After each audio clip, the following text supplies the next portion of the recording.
Hello friends, എല്ലാവർക്കും നമസ്കാരം. നിങ്ങളേവരും കാത്തിരിക്കുന്ന രേവതിയുടെയും സച്ചിയുടെയും നാളത്തെ വിശേഷത്തിലേക്ക് എല്ലാ കൂട്ടുകാർക്കും സ്വാഗതം. എല്ലാവർക്കും നല്ലൊരു ദിവസം ആശംസിച്ചുകൊണ്ട് തന്നെ നമുക്ക് നാളത്തെ വിശേഷത്തിലേക്ക് കിടക്കാം. അതിനു മുമ്പായിട്ട് ആരെങ്കിലും നമ്മുടെ ഈ ചാനൽ ആദ്യമായിട്ട് കാണുന്നുണ്ടെങ്കിൽ ഇതുവരെ സബ്സ്ക്രൈബ് ഒന്നും ചെയ്ത് വെച്ചിട്ടില്ലെങ്കിൽ തീർച്ചയായിട്ടും ഒന്ന് സബ്സ്ക്രൈബ് ചെയ്ത് വെച്ചോളൂ. അതിനോടൊപ്പം നമ്മുടെ വീഡിയോ ഇഷ്ടപ്പെടുന്നവർ ഒരു ലൈക്കും കൂടി അടിച്ചിട്ട് പോകാൻ മറക്കരുത്. അപ്പൊ നമുക്ക് നാളത്തെ സൂപ്പർ ഹിറ്റ് വിശേഷത്തിലേക്ക് കിടക്കണ്ടേ. അങ്ങനെ ശ്രുതി ന്റെ അല്ല 28ന്റെ അല്ല 68ന്റെ പണി കിട്ടാന്ന് വേണമെങ്കിൽ നമുക്ക് പറയാം. അതുപോലൊരു പണിയാണ് നമ്മുടെ ചന്ദ്ര ശ്രുതിക്കിട്ട് കൊടുക്കുന്നത്. സത്യം പറഞ്ഞു കഴിഞ്ഞിട്ടുണ്ടെങ്കിൽ നമ്മുടെ ചന്ദ്രയ്ക്ക് ശ്രുതിയോടെന്തോ പൂർവ്വ വൈരാഗ്യമുള്ളതുപോലെയൊക്കെ തോന്നും കേട്ടോ. അതുപോലെയാ ഓരോന്ന് ചെയ്തു കൂട്ടുന്നത്. സമനില തെറ്റിയ ചന്ദ്ര എന്താ കാണിക്കുന്നതെന്ന് ചന്ദ്രയ്ക്ക് തന്നെ അറിയില്ല. അപ്പൊ ഇനിയിപ്പം വേറൊന്നുമല്ല, ഇനി ശ്രുതിക്കൊരു നല്ല ജീവിതം വേണമെങ്കിൽ, ശ്രുതിക്കൊരു നല്ല ജോലി വേണമെങ്കിൽ നമ്മുടെ ശ്രുതിയുടെ അച്ഛൻ ജയിലിൽ നിന്ന് ഇറങ്ങണം. ജയിലിൽ നിന്ന് ഇറങ്ങിയാൽ മാത്രമേ ഈ സ്വത്തുക്കളെല്ലാം കിട്ടുകയുള്ളൂ. അതിനോടൊപ്പം തന്നെ ക്യാഷ് കിട്ടിയാലല്ലേ കാനഡയ്ക്ക് പോകാൻ അല്ലെങ്കിൽ ബിസിനസ് ചെയ്യാനായിട്ട് പറ്റുകയുള്ളൂ. അപ്പൊ അതുകൊണ്ട് ഓരോരോ ലക്ഷ്യമാണ് നമ്മുടെ ശ്രുതിയുടെ അച്ഛൻ. അപ്പം ഇല്ലാത്ത നമ്മുടെ ശ്രുതിയുടെ അച്ഛനെ ജയിലിൽ നിന്ന് ഇറക്കാനുള്ള തത്രപ്പാടാണ് നമ്മുടെ ചന്ദ്ര കാണിക്കുന്നത് കേട്ടോ. അപ്പൊ അതിലേക്കുള്ള കുറച്ച് കാര്യങ്ങളൊക്കെയാണ് നമ്മൾ നാളെ കാണാൻ പോകുന്നത്. അപ്പൊ അങ്ങനെ ഇന്ന് ലാസ്റ്റ് ഭാഗമായിട്ട് കണ്ടത് നമ്മുടെ രേവതി സച്ചിനെ വിളിക്കുകയാണല്ലോ. സച്ചി ആണെങ്കിൽ നീലിമേനെ കൊണ്ടുപോയിട്ടോണ്ടിരിക്കുകയാണ്. നീലിമ ആരാ എന്താ ഏതാന്നൊന്നും സച്ചിക്ക് അറിയില്ല. സച്ചി ആരാന്ന് നീലിമയ്ക്കും അറിയില്ല. ഏതായാലും നമ്മുടെ സച്ചിനെ നീലിമയ്ക്ക് വല്ലാണ്ടങ്ങ് ഇഷ്ടപ്പെട്ടു, പിടിച്ചുപോയി. അതുകൊണ്ട് പറഞ്ഞു എനിക്ക് ഏതായാലും നാളെ സ്ഥലം കാണാൻ വേണ്ടി ഒന്ന് പോകണം. അപ്പം അവിടെ കുറച്ച് എഴുത്തും കാര്യങ്ങളൊക്കെ ഉണ്ട്, എഴുതാനൊക്കെ ഉണ്ട്, സ്ഥലമൊക്കെ എൻ്റെ പേരിലാക്കാനുണ്ട്. അപ്പൊ അതുകൊണ്ട് എന്നെ ഒന്ന് കൊണ്ടാക്കണം എന്ന് പറഞ്ഞപ്പോൾ അതിനിപ്പോ എന്താ മേഡം എന്നൊക്കെ പറഞ്ഞാണ് സത്യം പറഞ്ഞിട്ടുണ്ടെങ്കിൽ നമ്മുടെ നീലിമയായിട്ട് സംസാരിച്ചുകൊണ്ട് പോയപ്പോഴാണ് രേവതി പെട്ടെന്ന് വിളിക്കുന്നത്. കുടുംബക്ഷേത്ര അല്ല കേട്ടോ, സോറി, ഒരു ദേവീ ക്ഷേത്രത്തിൽ പോകണം. നമ്മുടെ ശ്രുതിയുടെ കാര്യത്തിന് വേണ്ടിയാണ്, ശ്രുതിയുടെയും കാര്യത്തിന് വേണ്ടിയാണ്. അപ്പൊ കുടുംബത്തിലെ എല്ലാവരും വേണം. അതുകൊണ്ട് സച്ചേട്ടൻ പെട്ടെന്ന് വരണം എന്ന് പറഞ്ഞ് ആവശ്യപ്പെട്ട് വിളിച്ചു. ആദ്യം നമ്മുടെ സച്ചി പറഞ്ഞു ഇല്ല രേവതി എന്ന് പറഞ്ഞപ്പോ അച്ഛൻ പറഞ്ഞു വന്നേ പറ്റൂ എന്നാ പറഞ്ഞത്. അച്ഛനെ സങ്കടപ്പെടുത്തണ്ട, ഏതായാലും വാ എന്ന് പറഞ്ഞപ്പോ വാ എന്നാ പിന്നെ വരാന്ന് പറഞ്ഞു. എന്നിട്ട് ഫോൺ കട്ട് ചെയ്തു. അപ്പോഴത്തേക്കുമാണ് നമ്മുടെ നീലിമ ചോദിച്ചത്, അല്ല സച്ചി എന്താ പ്രശ്നം, എന്തെങ്കിലും പ്രശ്നമുണ്ടോ? ഒരു പ്രശ്നമുണ്ട് മേഡം. അതെ, എനിക്കാണെങ്കിൽ ജസ്റ്റ് ഒന്ന് അമ്പലത്തിലൊന്ന് പോകണം. പോയി ഒരു തല കാണിച്ചാൽ മാത്രം മതി, അവിടെ നിൽക്കുമൊന്നും വേണ്ട. എന്തോ കുടുംബപരമായിട്ട് എന്തോ ചെറിയ നേർച്ചകളും വഴിപാടുകളൊക്കെ ഉണ്ട്. അപ്പൊ ഒന്ന് ജസ്റ്റ് അവിടെ ഒന്ന് പോയി തല കാണിച്ചാൽ മാത്രം മതി, നിന്നില്ലേലും കുഴപ്പമില്ല. അപ്പൊ എനിക്കൊന്ന് പോകണം. അതുകൊണ്ട് മേഡം ഒരു കാര്യം ചെയ്യും, ഒന്നെങ്കിൽ ഞാൻ വേറൊരു വണ്ടി അറേഞ്ച് ചെയ്ത് തരട്ടെ. അയ്യോ, വേറെ വണ്ടി അറേഞ്ച് ചെയ്യാനോ? വേണ്ട സച്ചി. അല്ല, സച്ചിക്ക് അമ്പലത്തിൽ പോകണമെന്നല്ലേ പറഞ്ഞത്? ഒരു കാര്യം ചെയ്യാം, ഞാൻ വെയിറ്റ് ചെയ്യാം, ഞാൻ ഈ വണ്ടി ഇരുന്നോളാം. ഇപ്പം അമ്പലത്തിലേക്ക് വിട്. അമ്പലത്തില് സച്ചി ഒന്ന് തല കാണിച്ചിട്ട് ഇറങ്ങി വരുമല്ലോ, ആ സമയത്ത് ഞാൻ വണ്ടിയിൽ ഇരുന്നോളാം, കുഴപ്പമില്ല, എനിക്കൊരു ബുദ്ധിമുട്ടും ഇല്ല എന്ന് പറഞ്ഞപ്പോൾ അയ്യോ മേഡം, അത് മേഡത്തിന് വലിയ ബുദ്ധിമുട്ടാകും. എനിക്കൊരു ബുദ്ധിമുട്ടും ഇല്ല സച്ചി, എനിക്ക് സച്ചിനെ അങ്ങ് ഇഷ്ടപ്പെട്ടു. ഇനി വേറൊരു ആളെ ഡ്രൈവർ ആക്കാൻ എനിക്ക് പറ്റില്ല. അതുകൊണ്ട് തന്നെ സച്ചി ഒരു കാര്യം ചെയ്യുക, എന്നെയും കൂടെ അമ്പലത്തിലേക്ക് കൊണ്ടുപോക്കോ, ഞാൻ അവിടെ ഇരുന്നോളാം, ഞാൻ അവിടെ വണ്ടിക്കകത്ത് ഇരുന്നോളാം എന്ന് പറഞ്ഞു. ഓക്കെ, സമ്മതിച്ചു. ഈ സമയത്ത് കാണിക്കുന്നത് നമ്മുടെ ശ്രുതിയാണ് കേട്ടോ. രണ്ടുപേരും ആകെപ്പാടെ ടെൻഷനിലാണ്. ഒന്നാമത് ഒരുമിച്ച് കിടക്കാൻ പറ്റത്തില്ല. ഇനി നമ്മുടെ ശ്രുതിക്ക് നിലത്ത് കിടക്കണം, ശ്രുതിക്ക് നിലത്ത് കിടക്കണം, ശ്രുതിക്ക് കട്ടിലേ കിടക്കണം. അതുമാത്രമല്ല, ഒരാഹാരം പോലും സൂര്യൻ ഉദിച്ച ശേഷം കഴിക്കാൻ പറ്റില്ല. അതിനു മുമ്പ് എന്ത് വേണമെങ്കിലും കഴിക്കാം, പക്ഷെ സൂര്യൻ ഉദിച്ചു കഴിഞ്ഞ് ഒരാഹാരവും കഴിക്കാൻ പറ്റില്ല. അതും ഒരു നേരമേ സൂര്യൻ ഉദിക്കുന്നതിന് മുമ്പ് കഴിക്കാനും പറ്റത്തുള്ളൂ. രാവിലെ 4 മണിക്കൊക്കെ എണീറ്റ് ആർക്കെങ്കിലും എന്തെങ്കിലും തിന്നാൻ പറ്റുമോ? അപ്പൊ അങ്ങനെ പറ്റത്തുള്ളൂ. അപ്പൊ അതുകൊണ്ട് ആകെപ്പാടെ ടെൻഷൻ അടിച്ചിരിക്കും. അതും ഇല്ലാത്ത അച്ഛന് വേണ്ടിയാണല്ലോ എൻ്റെ ഈശ്വര ഞാൻ ഈ വ്രതമൊക്കെ എടുക്കാൻ പോകുന്നതെന്ന് ഓർക്കുമ്പം ശ്രുതിക്ക് അതിനേക്കാൾ വലിയ ദേഷ്യം. അപ്പൊ ശ്രുതി എങ്ങനെയെങ്കിലും ഒഴിവാക്കാൻ നോക്കുക, എങ്ങനെയെങ്കിലും ഒഴിവാക്കി വിടാൻ വേണ്ടി പരമാവധി ശ്രമിക്കുന്നുണ്ട്. പക്ഷെ ചന്ദ്ര അമ്പിനും വില്ലിനും അടുക്കുന്നില്ല. ചന്ദ്രയ്ക്ക് ഏതായാലും ദൈവത്തിന് മുറുകെ പിടിച്ചിട്ടെങ്കിലും ശ്രുതിയുടെ അച്ഛനെ കൊണ്ടുവന്നാലേ കാര്യമുള്ളൂ എന്നറിയാം. അപ്പൊ അതുകൊണ്ട് തന്നെ ഇവരെല്ലാവരും കൂടെ അമ്പലത്തിൽ പോകാൻ റെഡിയാവുകയാണ്. അങ്ങനെ നമ്മുടെ രേവതി റെഡിയായി, ശ്രീകാന്തും ശ്രുതിയും വർഷയും റെഡിയായി. വർഷയ്ക്ക് ഇതിനോട് വലിയ താല്പര്യമൊന്നുമില്ല കേട്ടോ. അപ്പം വർഷയ്ക്കാണെങ്കിൽ ഒട്ടും താല്പര്യമില്ല. വർഷ ശ്രീകാന്തിനോട് പറയുന്നുണ്ട് ഇതൊക്കെ അന്ധവിശ്വാസങ്ങളല്ലേ, എന്തിനാ വെറുതെ. അപ്പം പറഞ്ഞു വിശ്വാസം ഉള്ളവരെയും കൂടെ നമ്മൾ എന്തിനാ വഴിതെറ്റിക്കുന്നത്, പോട്ടെ, അമ്മയുടെയും അച്ഛൻ്റെ ഒക്കെ വിശ്വാസമല്ലേ, അപ്പൊ അവരുടെ കൂടെ നമുക്ക് പോകാം വർഷ എന്ന് പറഞ്ഞ് ഒരു പരിധി കഴിഞ്ഞാണ് നമ്മുടെ വർഷയും സമ്മതിച്ചത് കേട്ടോ. വർഷയ്ക്കും ഇതിനോട് വലിയ താല്പര്യമൊന്നുമില്ല. ഇനിയിപ്പം ജഡ്ജ് വിചാരിക്കാൻ നടക്കാത്ത കാര്യങ്ങൾ ദൈവം വിചാരിച്ചാൽ നടക്കുമോ എന്നൊക്കെയാണ് നമ്മുടെ വർഷയുടെ ക്വസ്റ്റ്യനുകൾ. വർഷയുടെ ക്വസ്റ്റ്യൻ കേട്ട് കഴിഞ്ഞിട്ടുണ്ടെങ്കിൽ സത്യം പറഞ്ഞ തലവേദന എടുക്കും. ആ വക ചോദ്യങ്ങളാണല്ലോ വർഷ ചോദിക്കുന്നത്. അപ്പോൾ ഒരു തരത്തിൽ ഇവരൊക്കെ ഒരുങ്ങി നേരെ അമ്പലത്തിലേക്ക് ചെല്ലുകയാണ് കേട്ടോ. അപ്പൊ നമ്മുടെ രേവതി ആണെങ്കിൽ സച്ചു വരുന്നുമില്ല. സച്ചു വരാൻ വേണ്ടി വെയിറ്റ് ചെയ്തിരിക്കുക. അപ്പൊ അമ്പലത്തിലേക്ക് എത്തി. സച്ചു പറഞ്ഞു നിങ്ങൾ പൊക്കോ, ഞാൻ അമ്പലത്തിലേക്ക് വന്നോളാന്ന് പറഞ്ഞുകൊണ്ടാണ് രേവതിയും സച്ചിയൊക്കെ രേവതി രവീന്ദ്രനും ചന്ദ്രയും ശ്രുതിയും വർഷയും ശ്രീകാന്തും ഒക്കെ നേരെ അമ്പലത്തിലേക്ക് ചെന്നത്. അപ്പൊ അമ്പലത്തിലേക്ക് ചെന്ന് കഴിഞ്ഞപ്പോഴത്തേക്കും നമ്മുടെ രേവതിയോട് പറഞ്ഞു, രേവതി നീ എത്രയും പെട്ടെന്ന് ഒരു കുടം വെള്ളം റെഡിയാക്ക, ഏതായാലും ഞാൻ ബാക്കിയുള്ള കാര്യങ്ങളൊക്കെ ചെയ്യട്ടെ, തലവഴി വെള്ളം ഒഴിച്ചിട്ട് വേണം കാര്യങ്ങളൊക്കെ നടത്താനായിട്ട്. അപ്പം എന്തോ തലവഴി വെള്ളം ഒഴിച്ച് നല്ല ഫ്രഷ് ഒക്കെ ആയിട്ട് വേണം, ഈറനോടെ വേണം അമ്പലത്തിൽ പോയി പ്രാർത്ഥിക്കുക മാത്രമല്ല, അതിനിടയിൽ കുറേ ചടങ്ങുകളുണ്ട് കേട്ടോ. നമ്മുടെ ശ്രുതിക്ക് കർപ്പൂരം കയ്യിൽ വെച്ച് കത്തിക്കണം, ശയനപ്രദക്ഷിണം നടത്തണം, ഗണപതിയുടെ മുമ്പിൽ ചെന്ന് പോയി ഇങ്ങനെ കുറെ പ്രാവശ്യം കാണിക്കണം. അപ്പൊ ഇതൊക്കെ വളരെയധികം റിസ്കുകൾ നിറഞ്ഞ ടാസ്ക്കാണ് കിടക്കുന്നത്. അപ്പം രാവിലെ തന്നെ അത് വെള്ളമൊക്കെ കോരി തലയിൽ ഒഴിക്കാന്ന് പറഞ്ഞപ്പോൾ തന്നെ ശ്രുതി പറഞ്ഞു, ശ്രുതി എനിക്ക് പറ്റില്ല ശ്രുതി, ഇതൊന്നും എനിക്ക് ശീലമില്ല എന്ന് പറഞ്ഞപ്പോഴത്തേക്കും രേവതിയും പറയുന്നുണ്ട് ചന്ദ്രയോട്, വേണ്ടമ്മേ ഒത്തിരി കഠിന വ്രതം എടുപ്പിക്കണ്ട, കാരണം ഞാൻ പറഞ്ഞല്ലോ ഈ വ്രതം എടുത്തു കഴിഞ്ഞാൽ പിന്നെ അത് മുടങ്ങിയാൽ നമുക്ക് വളരെയധികം ശിക്ഷകളായിരിക്കും ദൈവത്തിന്റെ ഭാഗത്ത് നിന്ന് ലഭിക്കാൻ പോകുന്നത്.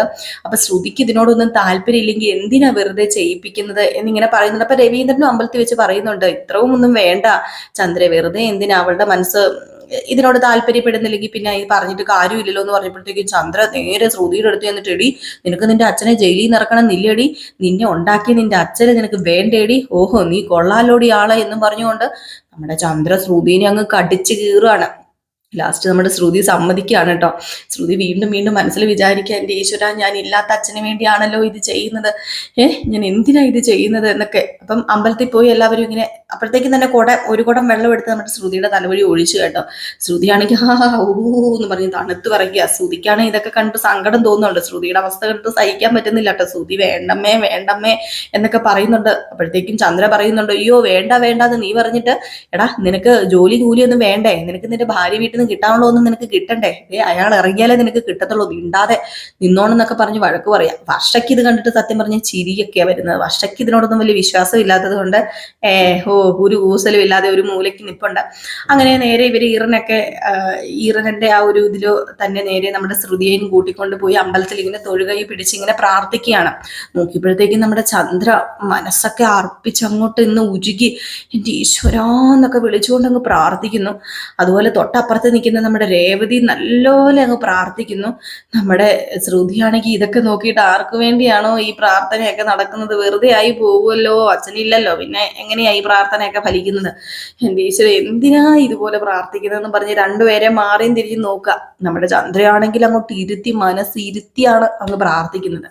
ഏതായാലും പ്രാർത്ഥിച്ചു കഴിഞ്ഞു. അടുത്ത ഇതെന്ന് പറഞ്ഞു കഴിഞ്ഞിട്ടുണ്ടെങ്കിൽ നേരെ ഗണപതിയുടെ മുമ്പിൽ പോവാണ്. അപ്പം ഗണപതിയുടെ മുമ്പിൽ ചെന്നിട്ട് മോളെ നീ തൊഴാൻ പറയാണ്. അപ്പോഴത്തേക്ക് നമ്മുടെ ശ്രുതി ഇങ്ങനെ ഒന്ന് തൊഴുതോട്ടെ പറഞ്ഞു, മോളെ ഇങ്ങനെയല്ല തൊഴേണ്ടത്, എൻ്റെ ശ്രുതി ഇതൊക്കെ ഞാൻ നിന്നെ പറഞ്ഞു പഠിപ്പിക്കണം, നീ ഇങ്ങനെ പിടിച്ചിട്ട് ഇങ്ങനെയാണ് നമ്മൾ ഗണപതിയുടെ മുമ്പിൽ തൊഴാൻ പാടുള്ളൂ.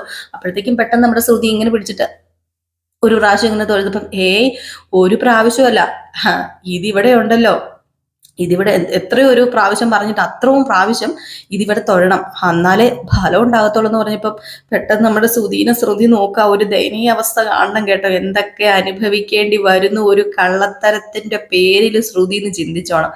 ഇതാണ് പറയുന്നത്, ഒരു കള്ളം മറയ്ക്കാൻ 100 കള്ളം ചെയ്യേണ്ടി വരും, അതിൽ ഉണ്ടാകുന്ന ഇതെല്ലാം നമ്മൾ അനുഭവിക്കേണ്ടിയും വരും. ആ ഒരു അവസ്ഥയാണ് ശ്രുതിക്ക്. അങ്ങനെ ശ്രുതി ഒരു തരത്തിൽ എത്രയോ തവണ 101 തവണയാണോ എത്രയോ തവണ ഇങ്ങനെ ആക്കി മട്ടത്ത് അവശയായി പോയിട്ടോ. അത് കഴിയുമ്പോഴത്തേക്ക് നമ്മുടെ സച്ചി ഇങ്ങനെ വന്നുകൊണ്ടിരിക്കുകയാണ്. അപ്പൊ സച്ചി വന്നു. സച്ചി പതിയെ നേരെ അമ്പലത്തിന്റെ അവിടെ വന്ന് വണ്ടി നിർത്തി. എന്നിട്ട് പറഞ്ഞു, മേഡം ഒരു കാര്യം ചെയ്യാം, മേഡം ഇവിടെ ഇരിക്കെ ഞാൻ അകത്തേക്ക് കയറി പോട്ടെ, അവിടെ അച്ഛനും അമ്മയും എൻ്റെ ഭാര്യയും ഒക്കെ വെയിറ്റ് ചെയ്തിരിപ്പുണ്ട്. ഞാൻ പറഞ്ഞല്ലോ കാനഡയ്ക്ക് പോകുന്ന ഒരു ദുരന്തം, ആ ദുരന്തത്തിന്റെ ഭാര്യയ്ക്ക് വേണ്ടി എങ്ങാണ്ട് എന്തോ നേർച്ചയും വഴിപാടും ഒക്കെയാണ് മേഡം, അതുകൊണ്ട് മേഡം ഇവിടെ ഇരിക്കാൻ പറഞ്ഞിട്ട് നമ്മുടെ സച്ചി നേരെ അകത്തേക്ക് പോവാണ്. മേഡം അവിടെ ഇരിക്കുകയാണ്. നീലിമ അവിടെ നമ്മുടെ ശ്രുതിയും ആണ് ഈ പറയുന്ന സച്ചിയുടെ ചേട്ടനും ചേട്ടത്തിയൊന്നും അറിയത്തില്ലാതെയാണ് നീലിമ വണ്ടി വന്ന് ഞെളിഞ്ഞു കുത്തിയിരിക്കുന്നത്. നീലിമ വൻപൻ സെറ്റപ്പാണ് കേട്ടോ, വൻപൻ സെറ്റപ്പായി. നീലിമയ്ക്ക് അവിടെ തന്നെ കാനഡയിൽ തന്നെ സ്ഥലമായി, വീടായി, ബിസിനസ്സായി, ഇപ്പൊ ഇവിടെ സ്ഥലമായി. ആ 50 ലക്ഷം രൂപയും കൊണ്ട് അങ്ങ് രക്ഷപ്പെട്ട് പച്ച പിടിച്ചങ്ങ് കേറി വെച്ച് കേറി കഴിഞ്ഞിരിക്കുന്നു നമ്മുടെ നീലിമ. ഏതായാലും നീലിമ വണ്ടിയിൽ ഇങ്ങനെ ഇരിക്കുകയാണ്. അപ്പോഴത്തേക്കും വീണ്ടും നമ്മുടെ ശ്രുതിനെ അവിടെ അടുത്ത ദൈവത്തിന്റെ അടുത്ത് കൊണ്ടുപോകാണ്. എന്നിട്ട് പറയാം, മോളെ കൈ നീട്ട് എന്ന് പറഞ്ഞ് കർപ്പൂരം അങ്ങ് വെച്ചു കൊടുത്തു. അപ്പോഴത്തേക്കും പെട്ടെന്ന് ശ്രുതി ചോദിച്ചു, എന്തിനാ ഈ കർപ്പൂരം? അത് പിന്നെ കത്തിക്കാന്. അയ്യോ എനിക്ക് വേണ്ടെന്ന് പറഞ്ഞ് തട്ടി ഒരു ഒറ്റ ഏറ്. അപ്പോഴത്തേക്കും ചന്ദ്ര പറഞ്ഞു, അതൊന്നും പറ്റത്തില്ല, ഇതൊക്കെ നേർച്ച എടുക്കുന്ന ഭാഗമാണ്, വ്രതം പിടിക്കണമെങ്കിൽ ഇതൊക്കെ ചെയ്തിട്ട് വേണം വ്രതം പിടിക്കാന്. കഠിന വ്രതമായതുകൊണ്ട് ഇങ്ങനെ കുറച്ച് കാര്യങ്ങളൊക്കെ ഉണ്ട്. എന്റെ പൊന്നു മോളെ, നീ എന്നെ പെടുത്തി കളയരുത്. മോളെ, നിന്റെ അച്ഛൻ തിരിച്ചു വരണ്ടേ? നിന്റെ അച്ഛൻ തിരിച്ചു വരണോ വേണ്ടയോ? നിന്റെ അച്ഛനോട് നിനക്ക് സ്നേഹമില്ലേ ശ്രുതി എന്നിങ്ങനെ ചോദിക്കാണ്. അപ്പോഴത്തേക്ക് രവീന്ദ്രൻ പറഞ്ഞു, ഈശോ ഇതൊക്കെ ഇച്ചിരി കഠിനമല്ലേ എന്റെ ചന്ദ്ര, എന്തിനാ വെറുതെ കയ്യിൽ വെച്ച് കർപ്പൂരമൊക്കെ കത്തിക്കുന്നത്? അതിന്റെ ഒന്നും ആവശ്യമില്ല എന്ന് പറഞ്ഞപ്പം രവിയേട്ടൻ അവിടെ മിണ്ടാതിരുന്നാ മതി. രേവതി, നീ കേട്ടിട്ടില്ലേ, ഇങ്ങനെ കർപ്പൂരമൊക്കെ കത്തിച്ചിട്ട് വേണം ഈ ഒരു വ്രതം എടുക്കാൻ. ഇപ്പൊ രേവതി പറഞ്ഞു, അതൊക്കെ ശരിയാ, എങ്കിലും ശ്രുതിക്ക് താല്പര്യം ഇല്ലെങ്കിൽ നീ കൂടുതൽ മിണ്ടാതിരിക്കും, നീ കൂടുതൽ താല്പര്യപ്പെടുത്തൊന്നും വേണ്ട, അവൾക്ക് താല്പര്യമൊക്കെ ഉണ്ട്, നീ കൈ നീട്ടടി എന്ന് പറഞ്ഞിട്ടോ മുറുക്കെ അങ്ങ് പിടിപ്പിക്കുകയാണ് നമ്മുടെ ശ്രുതിയുടെ കയ്യിൽ. അത് വെച്ചിട്ട് കർപ്പൂരം അങ്ങ് കത്തിച്ചിട്ട് ചന്ദ്ര തന്നെ ഇങ്ങനെ ഒഴിക്കുകയാണ് കേട്ടോ. അയ്യോ, നിന്ന് വിറയ്ക്കുവാണോ തുള്ളുവാണോ അതോ ഇനി മുട്ടുകൾ തമ്മിൽ കൂട്ടി ഇടിക്കുകയാണോ എന്നറിയത്തില്ല ശ്രുതിയുടെ കർപ്പൂരം കയ്യിൽ വെത്തിച്ച് കത്തിക്കുമ്പോഴുള്ള ഒരവസ്ഥ. അപ്പൊ ഏതായാലും അതും ആ ഒരു ടാസ്കും കഴിഞ്ഞു. ഒരു ടാസ്ക് കഴിഞ്ഞപ്പോ തന്നെ നമ്മുടെ ശ്രുതിയുടെ പകുതി ജീവൻ പോയി. ശ്രുതി അയ്യോ പൊത്തോ വയ്യേ, അയ്യോ അയ്യോ എന്ന് പറഞ്ഞാൽ നടക്കുന്നത്. അപ്പം ചന്ദ്ര പറയുന്നുണ്ട്, മോളെ ഇങ്ങനെയൊന്നും നടക്കരുത്, ദൈവത്തെ മനസ്സിൽ ധ്യാനിച്ച് കൈ കൂപ്പി പിടിച്ച് നടക്കാവുള്ളെന്ന്. ഒരു തരത്തിൽ കൈയൊക്കെ കൂപ്പി പിടിച്ചെടുത്ത് വെക്കുക. അപ്പോഴത്തേക്കും നമ്മുടെ ശ്രുതിക്ക് ഒരു ഫോൺ കോൾ വരിക. ശ്രുതിക്ക് ഒരു ഫോൺ കോൾ വന്നപ്പോ ശ്രുതി എന്ത് ചെയ്തു, ശ്രുതി പുറത്തേക്ക് പോവാ, ഞാനിപ്പോ വരാന്ന് പറഞ്ഞുകൊണ്ട്. ഈ ശ്രുതി പതുക്കെ പുറത്തേക്ക് പോകുന്നു. സച്ചി അകത്തേക്ക് കയറിയിട്ടോ. ഈ സമയം സച്ചി ഈ കോപ്രായങ്ങളും കാട്ടായങ്ങളും ഒക്കെ കണ്ടിട്ടോ, കോപ്രായങ്ങൾ എന്ന് പറയാൻ പറ്റില്ല കേട്ടോ, സോറി, വിശ്വാസമാണ്. വിശ്വസിക്കുന്നവർ വിശ്വസിക്കും, വിശ്വസിക്കാത്തവർക്ക് വിശ്വസിക്കാനുള്ള കാര്യമില്ല. അപ്പൊ ആ ഒരു വിശ്വാസത്തോടു കൂടിയാണ്. ചന്ദ്രയ്ക്ക് നല്ലൊരു വിശ്വാസമാണ് കേട്ടോ, കാരണം ചന്ദ്രയ്ക്ക് ഒരു ഉറപ്പുണ്ടല്ലോ, ശ്രുതിയുടെ അച്ഛൻ ജയിലിലാണ്, അപ്പം തിരിച്ചു വരണം എന്ന ആ ഒരു ഇതുണ്ടല്ലോ. അപ്പൊ അതുകൊണ്ട് ആ ഒരു വിശ്വാസത്തോടു കൂടിയാണ് പുള്ളിക്കാരി ഇതൊക്കെ ചെയ്യിപ്പിക്കുന്നത്. സത്യം പറഞ്ഞു കഴിഞ്ഞിട്ടുണ്ടല്ലേ, ഇങ്ങനെ ഒരു അച്ഛൻ ഇല്ലെന്നോ അങ്ങനെയൊന്നും അറിയത്തുമില്ല നമ്മുടെ ചന്ദ്രയ്ക്ക്. അപ്പൊ വിശ്വാസത്തെ കുറ്റം പറയാനും പാടില്ല. അപ്പൊ അങ്ങനെ നമ്മുടെ ശ്രുതിക്ക് പെട്ടെന്ന് ഫോൺ കോൾ വന്നപ്പോഴത്തേക്കും ശ്രുതി ഇങ്ങനെ സംസാരിച്ചുകൊണ്ട് നടക്കുകയാണ്. അപ്പോഴത്തേക്ക് സംസാരിച്ച് ശ്രുതി എവിടെ എത്തി, നമ്മുടെ നീലിമ ഇരിക്കുന്ന കാറിന്റെ അവിടെ എത്തുകയാണ്. നീലിമ കാറിലിരിക്കുന്നു, ശ്രുതി അപ്പുറം സംസാരിച്ചുകൊണ്ട് വരുന്നു. പെട്ടെന്ന് നീലിമ നോക്കിക്കഴിഞ്ഞപ്പോഴത്തേക്കും ദേ കാറിന്റെ പുറത്ത് ശ്രുതി. ഞെട്ടിപ്പോയില്ലേ നീലിമ. പെട്ടെന്ന് പുറത്തിറങ്ങി നിന്ന നീലിമ നമ്മുടെ സച്ചിയുടെ വണ്ടിയുടെ അകത്തേക്ക് അങ്ങ് കയറിയിട്ട് ഡോർ അങ്ങോട്ട് അടച്ചു. പേടിച്ചു വിറച്ചിരിക്കും. എന്റെ ഈശ്വര, കണ്ടു കഴിഞ്ഞാൽ തീർന്നല്ലോ. കണ്ടു കഴിഞ്ഞിട്ടുണ്ടേ നമ്മുടെ നീലിമയുടെ കാര്യം പോക്കാന്ന് കൂട്ടിക്കൊണ്ടാ മതി. അപ്പൊ നീലിമ അകത്ത് പേടിച്ചു വിറച്ചിരിക്കുക.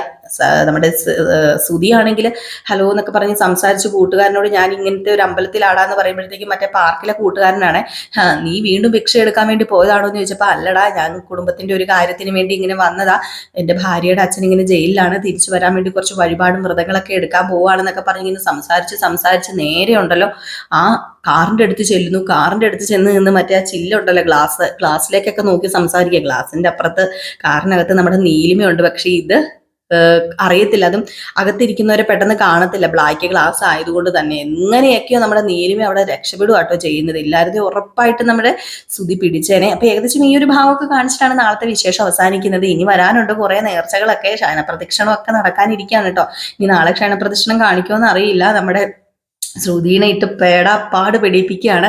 അത് കഴിയുമ്പോഴത്തേക്കും ഭക്ഷണം പോലും കഴിക്കാൻ ഒരു തുള്ളി വെള്ളം പോലും കിട്ടാതെ നമ്മുടെ ശ്രുതി വീണ്ടും പേടാപ്പാട് വിടുകയാണ്. അപ്പൊ അതൊക്കെ കോർത്തിണക്കിക്കൊണ്ട് ഒരു വിശേഷങ്ങളൊക്കെ ആട്ടോ വരാനിരിക്കുന്നത്. അപ്പൊ മിസ് ചെയ്ത് കളയരുത്. അപ്പൊ നാളത്തെ ഫുൾ വിശേഷം ഞാൻ നിങ്ങളുടെ മുമ്പിൽ പറഞ്ഞിട്ടുണ്ട്.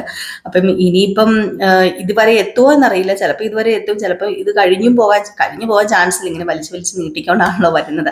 അപ്പൊ കാത്തിരിക്കാട്ടോ. അപ്പൊ എല്ലാവർക്കും വീണ്ടും നല്ലൊരു ദിവസം ആശംസിക്കുകയാണ്. പിന്നെ തീർച്ചയായിട്ടും നമ്മുടെ വീഡിയോ ഇഷ്ടപ്പെടുന്നുണ്ടെങ്കിൽ നിങ്ങൾ ഒരു ലൈക്ക് അടിച്ചിട്ട് പോകാൻ മറക്കരുത് കേട്ടോ. കാരണം ഈ ലൈക്കാണ് മറ്റുള്ളവരിൽ കൂടുതലായി നമ്മുടെ വീഡിയോ എത്തിക്കുന്നതും റെക്കമെൻഡേഷൻ ലിസ്റ്റിലേക്ക് നമ്മുടെ യൂട്യൂബ് നമ്മുടെ കയറ്റി വിടുന്നതും കൊണ്ടാണ്. ദയവ് ചെയ്ത് ഞാൻ ലൈക്ക് എന്ന് പറയുമ്പം നീ എന്തിനാ ഈ ലൈക്ക് എന്ന് പറഞ്ഞ് അലർന്നതെന്നൊക്കെ പറഞ്ഞ് കുറച്ച് പേര് ചോദിച്ചിട്ടുണ്ട്. അത് വേറെ ഒന്നും കൊണ്ടല്ല, നമ്മളിത് ചെയ്യുന്നത് നമുക്ക് എന്തെങ്കിലും കാര്യം ഉണ്ടായതുകൊണ്ടാണല്ലോ, നമുക്കൊരു വരുമാനം കിട്ടുന്നത് കൊണ്ടാണല്ലോ നമ്മളിത് നിങ്ങളുടെ മുമ്പിലേക്ക് അവതരിപ്പിക്കുകയും നിങ്ങൾക്ക് കേൾക്കാൻ താല്പര്യമുള്ളത് കൊണ്ടും നിങ്ങളിത് കാണുകയൊക്കെ ചെയ്യുന്നത്. അപ്പൊ ഇത് മറ്റുള്ളവരിൽ എത്താൻ വേണ്ടി എന്നെ നിങ്ങൾക്ക് സഹായിക്കാൻ പറ്റിയ ഒരു കാര്യമാണ് ഈ ലൈക്ക് എന്ന് പറയുന്നത്. അപ്പൊ അതാട്ടോ ഞാൻ പറയുന്നത്, ഒരു ലൈക്ക് അടിച്ചിട്ട് പോകുന്ന നഷ്ടമൊന്നുമില്ലല്ലോ. അപ്പൊ ഒരു ലൈക്ക് അടിച്ചിട്ട് പോകണേ. അപ്പൊ ഞാൻ പോവാ. Tata, bye bye.